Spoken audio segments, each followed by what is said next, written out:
Is Danila Yurov the key to the Minnesota Wild's future and their ability to contend?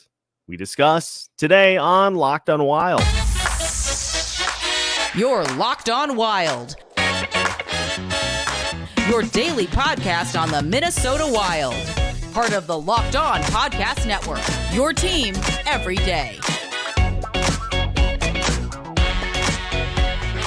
Hey, this is Brandon Duham, and this is Locked on Wild.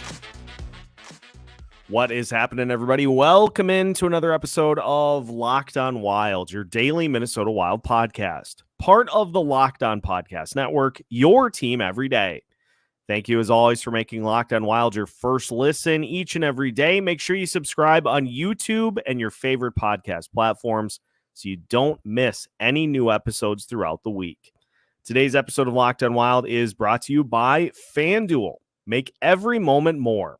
Right now, new customers get $150 in bonus bets with any winning $5 bet. That's $150 if your bet wins. Visit FanDuel.com/lockedon to get started.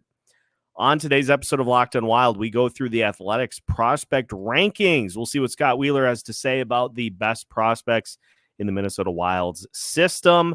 We'll talk about why Danila Yurov may be the key to all of this as a highly touted Minnesota Wild prospect. My name is Seth Topol, your daily Minnesota Wild insider, credentialed member of the Minnesota Wild media realm, and we're talking prospects here today. We're talking prospects. And The Athletic came out with their most recent rankings of prospect systems throughout the NHL. If you'll recall, your Minnesota Wild were number one on the list for The Athletic last season. Well, this season they dropped to 11, but it's not a big surprise with the fact that Brock Faber and Marco Rossi both now are considered NHLers. And so you are removing those two highly talented prospects from the system. But there still is plenty of intrigue and plenty of high-level prospects in the Wild's system. So let's take a look at what Scott Wheeler has to say about particular players on this list. We'll start with number one. This is not a surprise. Jesper Wallstedt, the goalie phenom prospect for the Minnesota Wilds. I will note his numbers have been a little up and down since his first career NHL start, which was also not fun. But Wallstedt still has the pedigree. He still is expected to be the goalie of the future for this Wild team, expected to be somebody that steps in, takes the starter's job, and never gives it back. I will note what Wheeler wants to see from Wallstedt moving forward. Quote, "There's a minor question mark or two around every young goalie in the sport, and with Wallstedt, I don't see an obvious hole or area of weakness that worries me. He just doesn't steal games quite like Nashville Predators goalie prospect Yaroslav Askarov, for example, but his consistency in his young career has, to use a cliche, always seemed to give his team a chance to win. I'd maybe like to see him develop a little more quickness. He's strong across the net and low to high on pushes, but he sits a little heavy over his skates, and I wouldn't say his feet are fast per se. But otherwise, he's got all the makings of a number one goalie in the NHL, and I'd be surprised if he doesn't become a good 1A at minimum." This is part of the process, too, with Wallstedt, because if we'll recall, when he came over to North America and started at the Iowa Wild level, he was in a split. Got some goalie starts just to kind of get his feet wet, but he wasn't taking a lion's share of the starts. And now this season, he is doing just that. So that's the progression. That's the development from him to get him to continue down this path towards becoming the goalie of the future. So Wallstedt cracks the list at number one. Phenom Danila Yurov is number two on the list. We're going to talk extensively about Yurov here in a second, so I won't spoil some of the things that Scott Wheeler had to say, but just keep Yurov in your thoughts for right now at number two on this list. Liam Ugrin, the wing prospect that was taken 19th overall as a first-round pick that also came from the Kevin Fiala trade, as did Brock Faber. So we are excited to see what Liam Ugren has to contribute, because this could end up pushing the Brock Faber, Kevin Fiala trade further into the win column for the Minnesota Wild. Wheeler notes on Ugren: he's strong on pucks, holding them off with ease against his peers and comfort against pros, which has helped him become a natural at drawing penalties. He's also a combination shot and pass, power and finesse player who can show a variety of tools over the course of a game. I like the way he shades into and away from pressure and control. His shot comes off his blade quickly, hard, and naturally, rocking it back into his stance and letting it go. It really rattles off his stick. His offensive arsenal is multifaceted, and he's got some sneaky craftiness and evasiveness to his game to complement the tools of strength and shooting that are more evident. He releases quickly and goes and gets pucks and wins races. He's good on the cycle. He could use another step for the rest of his translatable game to work at the NHL level, but I wouldn't call his skating an impediment. It's better than he usually gets credit for. It has looked noticeably improved over the last 2 seasons. It looks lighter through his crossovers and his pickups, and he finds ways to get pucks and or get open around the home plate area inside the offensive zone, where his skill and his shot take over. Add in a commitment to the puck retrievals and battles and a strong base knowledge of when to make the simple play and when to attack, and you've got a pretty safely projectable top 9 winger at an early age. And don't confuse completeness for lack of talent, as I think that can often be misconstrued, and that's not the case here. He's not going to be a dynamic, high-skill guy, but he started leading more rushes and attacking sequences in control. You can't fault his effort level. Really strong. He can score. There's a lot to like. So Ugren at number 3. Riley Heidt, the second-round pick that the Wild got in return for Jordan Greenway, who is currently leading the WHL in points, the entirety of the WHL in points. Here's what Wheeler had to say about Riley Heidt. His ability to make plays offensively, both off the rush and inside the zone, where he's got slick skill in traffic, great instincts off the puck, and a lunch pail approach, also gives me confidence that he'll continue to progress. Some are concerned he doesn't score enough to project into a top 6 role or have the desired size to play the worker game he plays in junior as his identity in a potential bottom 6 role as a center. But I like him to figure out a fit as a secondary top 9 playmaker who can run a second power play unit.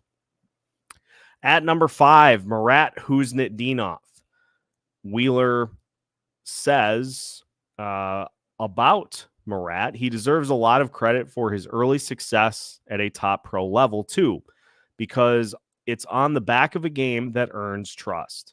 Kuznetsov has good overall skill and an engine that's always ramped up, engaging himself in the play and making quick decisions from A to B to move the puck, track the play, and make quick, small skill plays in between. And while he's a little on the smaller side at 5'9", 176 pounds right now, he's not particularly dynamic in any one area. He has some skill, more as a playmaker than a scorer, though he's opportunistic around the net too. He's effective, he's talented, he can skate, and he's going to battle to compensate for his deficiencies. That's a good player. Despite his size, he has also been a 50% faceoff guy in the KHL. He was above it last year and slightly below it this year. He projects as a potential third-line type who can play up and down the lineup. He's also one of about a half dozen Wild prospects who have worn the C before. So Kuznetsov comes in at number 5. Charlie Stramel comes in at number 6, the big physical center that the Wild took in the first round of this previous draft. We're going to talk about Stramel extensively here in a little bit, but just want to get through the rest of the list. Damon Hunt comes in at 7. We've seen Damon Hunt this year. Has some great skills offensively as a defenseman. Carson Lambos checks in at number 8. Caden Bankier checks in as number 9, a center/wing prospect. All these guys are in Iowa currently. Adam Beckman checks in at number 10, left wing prospect. We are familiar with Adam Beckman and his goal scoring that came after he was sent back down to Iowa. Hunter Heidt of the Saginaw Spirit is number 11. Interesting nugget here from Wheeler. If Heidt makes it, it'll be as a hungry creator whose game works better with pro players, though I wonder if he'll have a better shot as a winger than a center at the next level. Rasmus Kumpenlainen of the Oshawa Generals checks in at number 12. Rieger Lorentz of the University of Denver at 13. Jack Peart of St. Cloud State University, go Huskies, checks in at number 4. Left-handed defenseman. And Ryan O'Rourke, currently at Iowa, rounds out the list at number 15. And Wheeler says of Ryan O'Rourke, he's a good kid and player to have as organizational depth.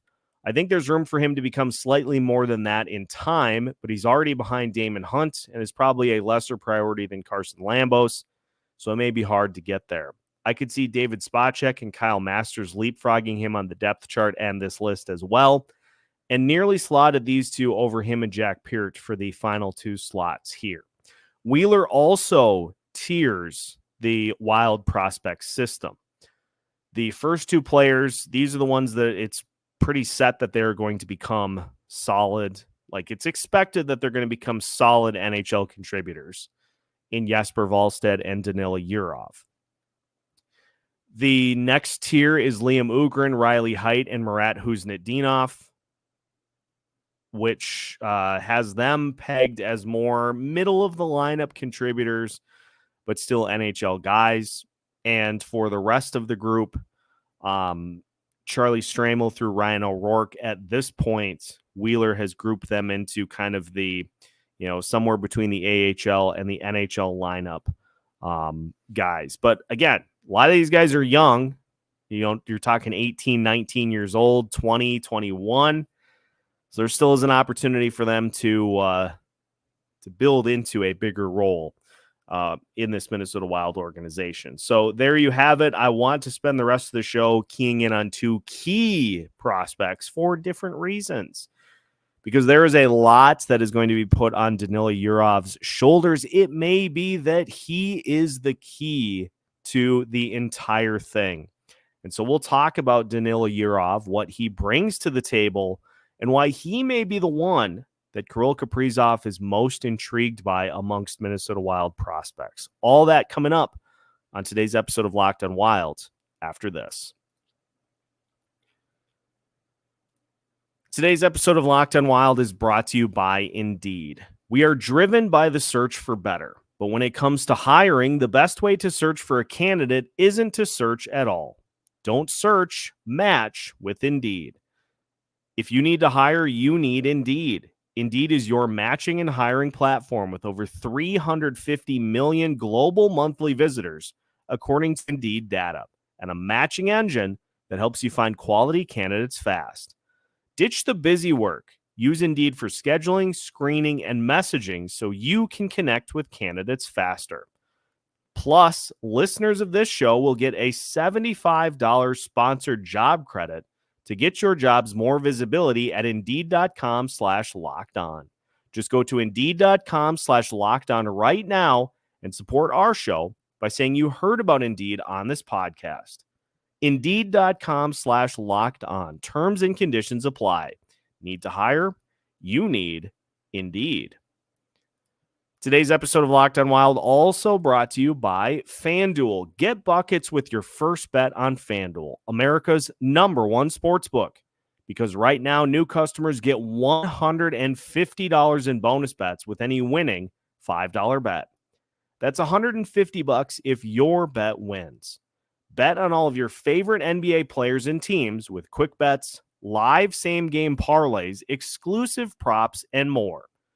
Just visit FanDuel.com/lockedon to shoot your shot today. That's FanDuel.com/lockedon. FanDuel.com/lockedon. FanDuel, official sportsbook partner of the NBA. Welcome back to today's episode of Locked on Wild. Once again, we thank you for making Locked on Wild your first listen each and every day, or in the case of these Locked on Wild After Darks, your last listen before you call it a night. Make sure to tune in for tomorrow's episode, in which we will be talking to Amanda, one of our loyal Locked on Wild listeners, for another Wild fan spotlight. That should be a fun way to start the day tomorrow. Also, a note for our audio listeners, we are moving to a new host platform for all of the Locked On podcasts. And so it's not going to be something that impacts Apple, Spotify, or any of the podcast platforms that you listen to. It's a different spot for us to post episodes, but it also means that beginning Friday at about noon through Monday at noon, there will probably not be any new episodes posted, which unfortunately means postcasts Friday night and Saturday night. Just while we make the transition, those will still be available on YouTube. We will still be doing the postcasts, just unfortunately won't be able to post them until we get switched over to the new platform come Monday. So don't be alarmed if you don't see those pop up on Friday or Saturday nights. We'll get them added in after the fact once things have switched over come Monday. So just be on the lookout for that. And as we move back into our prospect discussion here today, left two names off the list that we didn't really discuss, that being Danila Yurov and Charlie Stramel. And I want to start with Yurov because it is widely being accepted that Yurov is somebody that is potentially dynamic enough to where he may be the key to a few things for the Minnesota Wild here as they move towards the next core that hopefully can compete and make a deep postseason run. Listen to this from Scott Wheeler. Not only is he a good team's leading scorer, he's going to finish the season with the KHL's all-time under-21 scoring record, breaking Vladimir Tarasenko's single-season mark, having already passed Kirill Kaprizov and Evgeny Kuznetsov along the way. For years, he was a rare winger who was capable of driving play, chances, and results at both ends without necessarily looking like he was dominating out there. This year, a move to center helped him really lean into that identity, and he has looked like a natural down the middle outside of needing some expected work in the faceoff. He's only winning about 44-45% in the KHL. He's a kid who has really impressed me almost every time I've watched him over the years, whether against his peers or in the KHL. Considering his ice time, he was actually quite productive between ages 17 and 19 in the KHL as well. So it's not as though this breakout is a surprise. Kids his age are often either advanced in the way they operate on the ice, but lack the high-end skill to make the most of it, or have the skill in spades, but struggle to use it because they aren't processing the game fast enough. This is the key point. Yurov doesn't have any problems on either front. He may not become a true star, but he's got top six tools, and his odds of really hitting feel pretty high. If he can stick at center in the NHL, that would be huge for the Wild too. I don't think it's a coincidence that Kirill Kaprizov has gotten to the point that he is personally texting not only Marat Kuznetsov and Liam Ugrin, but Danila Yurov as well, because I think Danila Yurov is intriguing enough of a player for Kirill Kaprizov to want to see how he handles moving to the NHL level before Kaprizov decides to cut bait and head out of town. And as Wheeler notes, Yurov has all of the tools to be a top six player. If he ends up becoming a center, that maximizes his opportunities to really have a top six impact for this Minnesota Wild team. And so as Yurov continues to develop, whether it be in the KHL this year or a move to North America and to the AHL, personally, it feels like this is kind of the final thing that he has to prove before he makes an impact at the NHL level. I've seen discussions on Twitter extensively about if Yurov plays and succeeds at the KHL, there really is nothing that he can learn at the AHL level.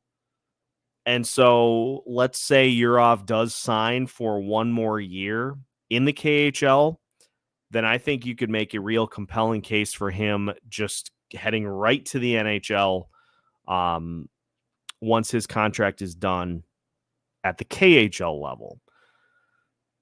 At this point for him, the biggest thing is to just go up against the highest levels of talent. And if he continues to dominate, that's a good sign that his chances of being a top level hit, that just makes those chances all that much better. And if he hits, if he provides a high level of skill and production, that's the kind of thing that can convince, because if Kaprizov is going to continue to be the Batman, if Yurov could be his Robin, especially after Mats Zuccarello decides to hang up his skates, likely after his current extension is done, that would be a way to convince a guy like Kaprizov to stay. So I think Danila Yurov has a high level of influence as to how this next round of players that the Wild are building around as their core, he's going to have a large impact on what that looks like here in a couple of seasons. And so reports that he continues to dominate are very, very encouraging. Now you go from a guy who is knocking on the door to a guy who's going to take a little while to have a proper impact. We'll talk Charlie Stramel as we finish today's episode of Locked on Wilds after this. Today's episode of Locked on Wild is brought to you by eBay Motors. Passion, drive, and patience. What brings home the winning trophy is also what keeps your ride or die alive. eBay Motors has everything you need to maintain your vehicle and level it up to peak performance. From superchargers, roof racks, exhaust kits, LED headlights, and more. Whether you're into speed, power, or style, eBay Motors has got you covered. With over 122 million parts for your number one ride or die, you'll always find exactly what you're looking for. And with eBay Guaranteed Fit, your part is guaranteed to fit your ride every time or your money back. Because with eBay Motors, you're burning rubber, not cash. With all the parts you need at the prices you want, it's easy to turn your car into the MVP and bring home the win. Keep your ride or die alive at ebaymotors.com. Eligible items only. Exclusions apply. eBay Guaranteed Fit. Only available to U.S. customers. Final segment of today's episode of Locked on Wild. Once again, we thank you for making Locked on Wild your first listen each and every day. If you have a question or topic you'd like to see featured on a future episode of Locked on Wild, email lockedonwild@gmail.com. Tell us your question and we'll make sure to mix it in for at least part of a future episode, or depending on the topic, it could end up working its way into a full episode in the future. So let's talk about a bit of a controversial pick for the Minnesota Wild in the first round last year of the draft. Charlie Stramel of the University of Wisconsin. Here's some of the things that Scott Wheeler had to say about Stramel in his write-up, in which he had Stramel as the number 6 prospect in the Minnesota Wild pipeline. After conversations with scouts or folks at the national program about Stramel when he was there, in advance of playing his draft year in college for the Badgers, I always felt I wasn't quite where they were in terms of their belief in the player and his upside. That continued to start last year as he struggled to have a real impact with the Badgers early on as a freshman, albeit a young one, and albeit on a bad, at times lost team.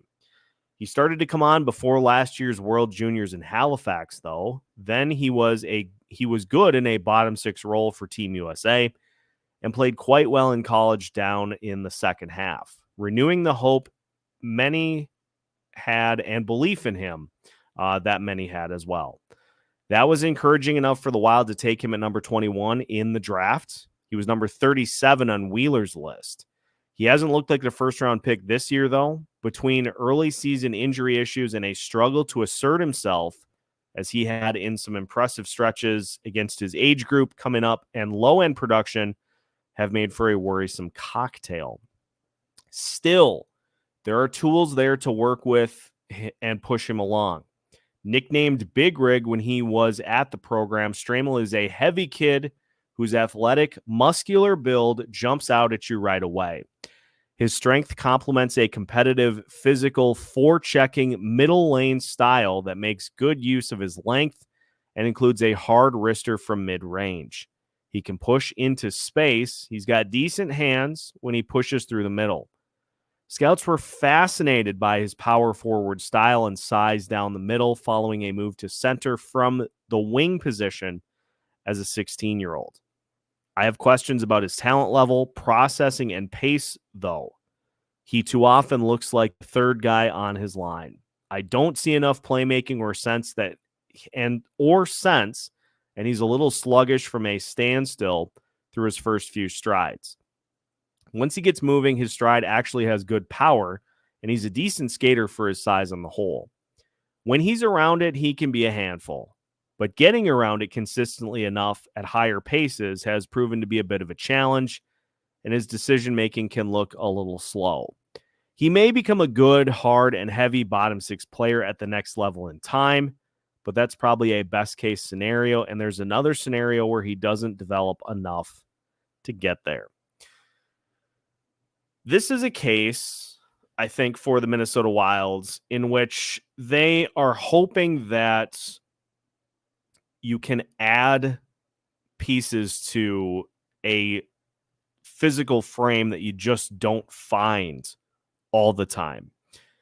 Stramel has the big body, the frame, and it is interesting too because it was noted when Stramel was drafted that in a lot of the combine tests, he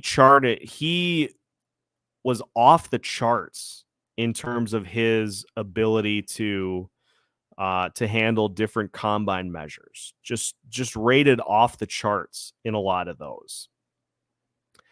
And it's a Minnesota Wild team, to be honest, that has no shortage of players on the small side. But I think the hope here for the Wild is that they have found another Joel Eriksson Ek. And honestly, it feels like a lot of the decisions that the Wild have from a center perspective is to try to find different versions of Joel Eriksson Ek to plug into the lineup. But let's look at it this way too. Marco Rossi had a ton of skill and playmaking ability and came in undersized. And it was noticeable the first time Rossi was put at the NHL level. Now, part of that was him being thrown into a fourth line role and expected to just kind of to be a fourth line guy, which is not that's just not where he's suited. We've seen the difference with Rossi adding to his frame, adding 15 pounds of muscle, spending the entire offseason getting to the spot that he needed to be able to be a competent and fully functioning NHL player. So Rossi did not have the size. He added some of it. Stramel has the size. And if the Wild can kind of mold him and sculpt him into somebody who, like, Joel Eriksson Ek did not have great offensive numbers his first couple of seasons in the league. He has added to that portion of his game considerably. And you can do pretty well as a big guy that gets to the net. Like being that net front guy, that has value. So I think the Wild saw what happened with Rossi and said, well, can we add some of the skill-based things to the repertoire while having the size that we need to work with? So it's a development type pick for the Minnesota Wild. Obviously, this is going to be one that is heavily scrutinized considering what Gabe Perreault, who the New York Rangers selected a couple of picks after Charlie Stramel was selected. This is going to be one in which this will always be linked. These two will always be linked. Wild fans will always be looking at what Gabe Perreault does. I think a better way to do it is to just consider Riley Heidt the first round pick. And if Stramel is more of a second rounds type player, that maybe makes it a little easier to stomach. But you know, it's situations like this too, where I feel like, just my personal opinion, I feel like you can find size and bite and physicalness. You can find those things and you build them. Like if you find speed and skill and you draft and develop players with large amounts of skill, you can find size to build around them. So my personal opinion, I will wait and see how things play out on the Stramel front. I'd love to have Gabe Perreault in this prospect system. Who wouldn't? That's the beauty of the draft, though, is that we don't really know until these players get to where they can get to the NHL level.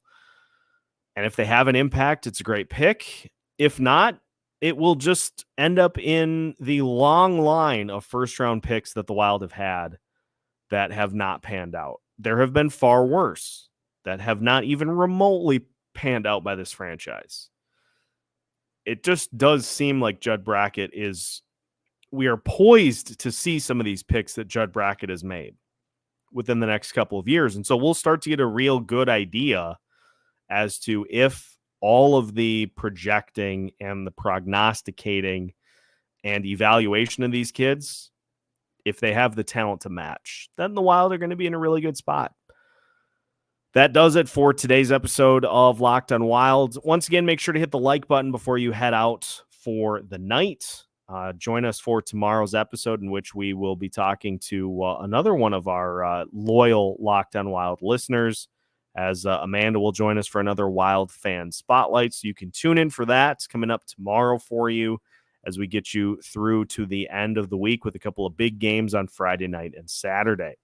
Make sure you subscribe on YouTube and your favorite podcast platforms as well, so you don't miss out on any new episodes throughout the week. We have new episodes for you every Monday through Friday as part of the Locked On Podcast Network.